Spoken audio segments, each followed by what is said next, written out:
kebiasaan tuh siapa aku kan yang saya terima paling enak pinjam duit gua.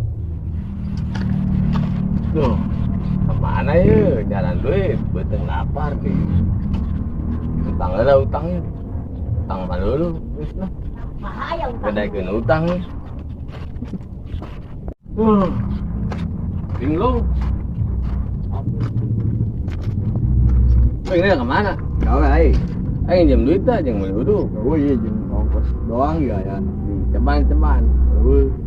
Oh hati-hati jadi aing pas-pasan jeung ongkos. Bisa aing minjeman dia. Kan gitu aing balik nang ngamprek. Gampang. Oh gitu bro. Wah.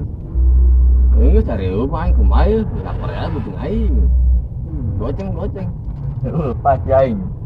Aing mikirin balik ya minjeman ke dia. Geus lah. Aing bisa ketinggalan mobil doang. Bis mah jemputan. Amun ketinggalan itu bisa lempang aing geus lah. Apa gua tinggal itu kemana ya?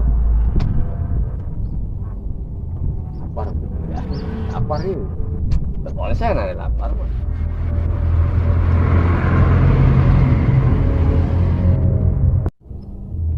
Sing kebiasaan tuh siapa aku kan yang saya terima paling enak pinjam duit gua.